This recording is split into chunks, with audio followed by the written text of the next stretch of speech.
रात के 11 बज रहे थे और अचानक घर की घंटी बजी। सूरज चौंक गया। इतनी रात को कौन आया होगा? दरवाज़ा खोलकर घर के बाहर आया तो देखता है कि सामने एक वृद्ध सज्जन खड़े हैं। वह एक ऑटो पर आए हुए तेजी से हाँफ रहे थे और उन सज्जन ने उससे पूछा, बेटा आपका नाम? सूरज ने बोला, सूरज। वृद्ध सज्जन ने कहा, हे भगवान, तेरा लाख लाख धन्यवाद, घर मिल गया। सूरज को कुछ समझ नहीं आया। वृद्ध सज्जन ने कहा, पानी मिलेगा? सूरज ने कहा, आइए घर के अंदर आ जाइए, और सूरज ने उनको पानी पिलाया। उसके बाद वृद्ध सज्जन ने सूरज के हाथ में एक चिट्ठी दी। सूरज ने उस चिट्ठी को पढ़ा। पढ़कर वह दूसरे कमरे में गया। 3-4 मिनट के बाद सूरज वहां वापस आया और उस ऑटो वाले को कहा, भाई साहब आप चले जाइए, और वृद्ध सज्जन का सामान उतारकर घर के अंदर ले गया और कहा, अंकल रात बहुत हो गई है, आप सो जाइए, मैं आपका काम कल सुबह करवा दूंगा। उस चिट्ठी में सूरज के पिता ने सूरज के लिए कुछ लिखा था और वृद्ध सज्जन ने कहा कि आपके पिता ने मुझे भरोसा दिलाया है कि मेरा बेटा आपका काम जरूर करवा देगा। आप बिना किसी चिंता के निसंकोच वहां चले जाओ। असल में बात यह थी कि उस वृद्ध सज्जन के एकमात्र बेटे का अचानक एक सड़क दुर्घटना में देहांत हो गया था। सिर्फ बुजुर्ग दंपत्ति घर में थे और लालन पालन की दिक्कत होने लग गई थी। यहाँ तक कि दैनिक जीवन के खर्चों की भी पूर्ति नहीं कर पा रहे थे। वह तो अपने बेटे की मृत्यु का कंपनसेशन लेना नहीं चाहते थे, लेकिन जब कोई रास्ता ना बचा तो मजबूरी में उनको कंपनसेशन लेने का सोचना पड़ा।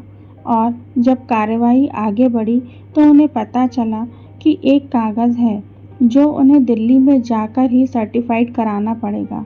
सालों साल वृद्ध सज्जन अपने छोटे से गांव से बाहर नहीं निकले थे। दिल्ली उनके लिए बहुत डरावनी और बहुत बड़ी जगह थी। इतने में उनके पुराने मालिक ने अपने बेटे के नाम से चिट्ठी बनाकर दी कि जाओ, मेरा बेटा सूरज आपकी मदद करेगा।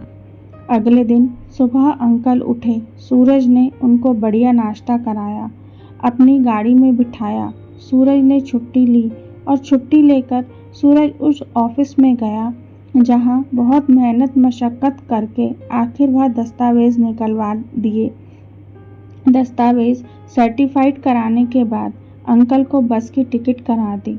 टिकट के साथ फल का एक पैकेट भी दिया और बस स्टैंड पर छोड़कर निकलने ही वाला था कि इतने में वृद्ध सज्जन ने हाथ जोड़कर कहा, सूरज तुम्हारे पिता धन्य हैं कि उन्होंने तुम्हारी जैसी संतान को पैदा किया। वे बहुत भाग्यशाली हैं। तुम कुछ कहना चाहते हो क्या? मैं तुम्हारे पिता को संदेशा दे दूंगा। उनसे कहना तो मुझे भी बहुत कुछ है, पर अगर आपकी कोई बात पहुंचानी हो तो मैं पहुंचा दूंगा। सूरज एक पल के लिए एकदम शांत हो गया, फिर धीरे से बोला, माफ़ कीजिएगा अंकल, मैं आपसे एक बात कहना चाहता हूँ। वे सज्जन बोले, कहिए ना बेटा। सूरज बोला, अंकल मैं वह सूरज नहीं हूँ जिससे आप मिलने आए थे। उस वृद्ध सज्जन ने हैरानी से कहा, पर बेटा तुम्हारे मकान के बाहर तो सूरज निवास लिखा था। हाँ, वह मेरा सूरज निवास है।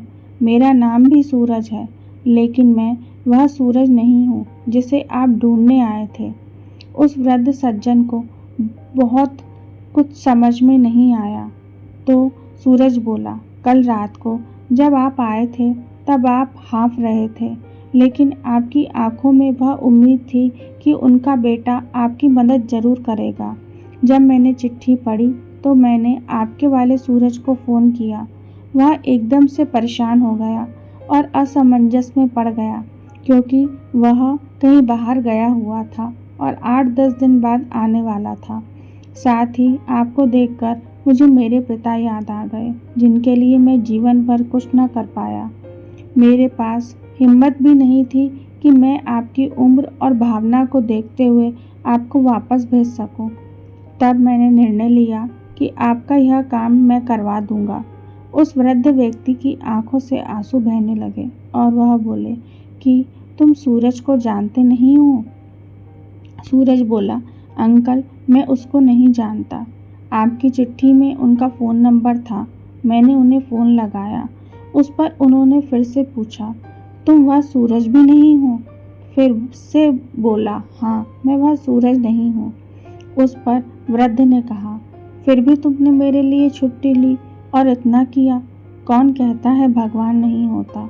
कौन कहता है ईश्वर नहीं होता? इसको बार बार दोहराते हुए वह बस में बैठकर चले गए। सूरज अपने घर पहुंचा और उस रात उसे अपने जीवन की सबसे ज़्यादा सुकून वाली नींद आई। आप जो भी लोग ये कहानी सुन रहे हैं, मैं आपसे बस इतना कहना चाहूँगी कि हम अपने जीवन में अपने रिश्तेदारों की, दोस्तों की, अपने परिवार वालों की, अपने साथ काम करने वालों की मदद करते हैं। इतने में ही हमारी दुनिया है। पर क्या कभी हमने बिना किसी कारण के किसी अनजान की, जिसे हम नहीं जानते, नहीं पहचानते, उनकी मदद की है? क्या एक बार आपने ऐसा सोचा है? एक बार ऐसा करके देखिए। हम भी अपने मन में इतनी शांति और चैन को अनुभव करेंगे जिसे शायद हम सभी खोज रहे थे। धन्यवाद। आप सभी को अगर आपको ये कहानी अच्छी लगी हो तो आप किसी भी, भले ही किसी एक की ही क्यों ना हो, मदद ज़रूर कीजिए। हमारी यह एक पहल धीरे धीरे समाज में एक महत्वपूर्ण परिवर्तन की ओर कदम होगा। धन्यवाद।